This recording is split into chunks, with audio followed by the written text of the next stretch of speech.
നമസ്കാരം. ഞങ്ങളിപ്പോൾ നിലമ്പൂരിലാണ് നിൽക്കുന്നത്. നിലമ്പൂരിലെ പല പ്രദേശങ്ങളിലേക്ക് ഞങ്ങൾ കടന്നു ചെയ്തുകൊണ്ടിരിക്കുകയാണ്. നിലമ്പൂർ ഉപതെരഞ്ഞെടുപ്പിൽ ആര് ജയിക്കും? ഈ ഒരു അഭിപ്രായമാണ് ഞങ്ങൾ പബ്ലിക്കിൽ നിന്ന് തേടിക്കൊണ്ടിരിക്കുന്നത്. നിലമ്പൂരിൽ സ്വരാജ് ജയിക്കും. ഒരു ബൈപ്പാസ് പോലും അതിന് യാഥാർത്ഥ്യമാക്കാൻ കഴിയാത്ത ടീമാണ്. അപ്പം അതുകൊണ്ട് സ്വരാജ് എന്തായാലും ജയിക്കും എന്നുള്ളതാണ് നല്ലത്. ഇവിടെ സ്വരാജ് ജയിച്ചാലുള്ളൂ ഇവിടെ കാര്യം, അല്ലാതെ വെറുതെ ഒരു ഇലക്ഷൻ കൊടുക്കുന്നതാണ് ഇപ്പോൾ ഇത്. വെറുതെ ജനങ്ങളെ നികുതിയും മറ്റവും മറിച്ചൊക്കെ വാങ്ങിയിട്ട് ഇവിടെ ഒരു ഇലക്ഷൻ്റെ ഒരു ആവശ്യം ഇവിടെ ഇല്ലായിരുന്നു. അത്രേ ഇപ്പോൾ ഈ കാര്യത്തിൽ എനിക്ക് പറയാനുള്ളൂ. നമ്മൾ ആര്യയുടെ സൗഖ്യത്തിൻ്റെ ബിന്ദാവും കൂടുള്ളൂ. അദ്ദേഹത്തിൻ്റെ വ്യാപാരം കൊണ്ട് കുറേ കാര്യങ്ങൾ നമുക്ക് കിട്ടിയിട്ടുണ്ട്. ആരായിരിക്കും ജയിക്കാൻ സാധ്യത? ആര്യയുടെ സൗഖ്യത്താണ് ജയിക്കാൻ സാധ്യത. ഇവിടെ ബാബുട്ടിയൊക്കെ ജയിക്കാനാണ് സാധ്യത. കാരണം സ്വരാജ് ഇവിടെ കിട്ടാനില്ല. സ്വരാജ് താമസിക്കുന്ന എടപ്പള്ളിയാണ്. ജയിക്കാനാണ് സാധ്യത. സൗഖ്യത്തൊക്കെ ആര്യാടൻ സൗഖ്യത്തൊക്കെ മൂപ്പ നമുക്ക് ഒരുപാട് ഉപകാരമൊക്കെ ചെയ്തു. സൗഖ്യത്തിൽ ജയിക്കും. അൻവർ ഒരിക്കലും ജയിക്കുകയില്ല. അൻവർ സെക്കൻഡിലേക്ക് വരും. അഴിമതി ഇല്ലാത്തൊരു ഭരണം കാഴ്ചവെക്കാൻ സ്റ്റീഫനെ കൊണ്ട് സാധിക്കും.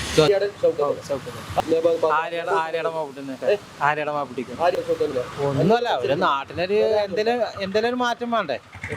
അതോ സൗഖ്യത്തിനാ കൂടുതൽ ചാൻസ്.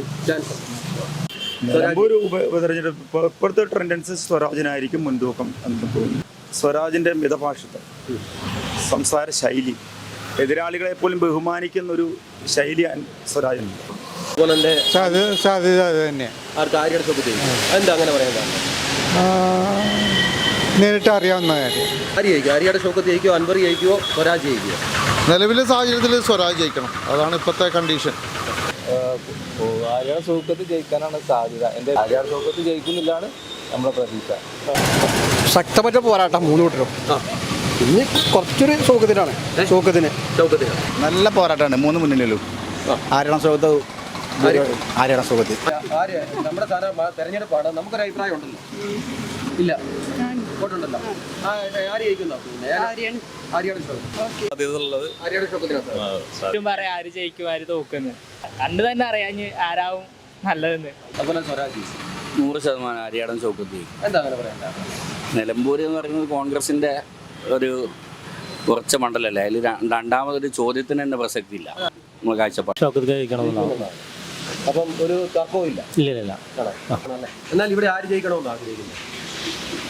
പ്രത്യേക രാഷ്ട്രീയമൊന്നും ഇല്ലാത്ത ഒരാളാണ്. ഈഗോലൊക്കെ ഒരുമിച്ചല്ലേ, അതുകൊണ്ട് എന്തായാലും തൂക്കത്തേക്കാണ് സാധ്യത. പിന്നെ തെരഞ്ഞെടുപ്പ് ജനങ്ങളെ ബുദ്ധിമുട്ടിക്കല്ലേ, അത് രാഷ്ട്രീയ മുതലെടുപ്പാണ്. ഇവിടെ സ്വരാജിനാണ് സാധ്യത ജാസ്തി കാണുന്നത്. കോൺഗ്രസ് തന്നെയാണ്. കോൺഗ്രസ് എന്നാണ് പറയുന്നത് അല്ലേ? നിലമ്പൂർ ഉപതെരഞ്ഞെടുപ്പ് എന്തായാലും ആര്യയുടെ ഷൗക്കത്താണ് ജയിക്കാൻ. 99-100% സാധ്യത. സ്വരാജ് ജയിക്കും. അതിനെ എത്ര സ്ട്രോങ് ആയിട്ട് പറയുന്നത്? സുരാജ് ഞാൻ പാർട്ടി ചിഹ്നല്ലേ, ആവേശമല്ലേ ജനങ്ങൾക്ക്. ആര്യയുടെ ഷൗക്കത്ത് വിജയിച്ചിരിക്കും. 100% ആര്യയുടെ ഷൗക്കത്ത് വിജയിക്കും. തീർച്ചയായും ഉറപ്പാണ്. ആര് ജയിക്കാനാ സാധ്യത? സ്വരാജാണ്. സ്വരാജ് ജയിക്കും. അങ്ങനെയാണ് തോന്നുന്നത്. അൻവറിനുള്ള സാധ്യത ഉണ്ടോ? ഇല്ല, മിക്കവാറും ഉണ്ടാവില്ല. ആര് ജയിക്കാനാ സാധ്യത? സ്വരാജ് ജയിക്കും. സ്വരാജ് ജയിക്കാൻ പറയാൻ കാരണം നല്ല സർക്കാരല്ലേ.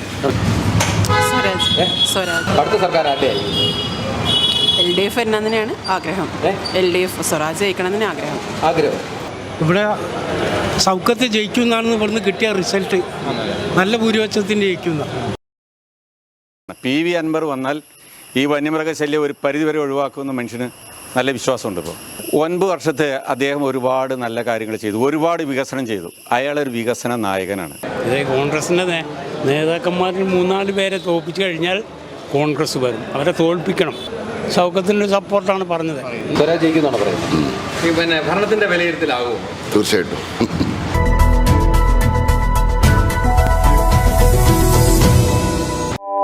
കൂടുതൽ വാർത്തകളും വിശേഷങ്ങളും നിങ്ങൾക്ക് ലഭിക്കാൻ കേരളീയം ന്യൂസ് സബ്സ്ക്രൈബ് ചെയ്യുക. കൂടെ ബെൽ ബട്ടണും അമർത്തുക.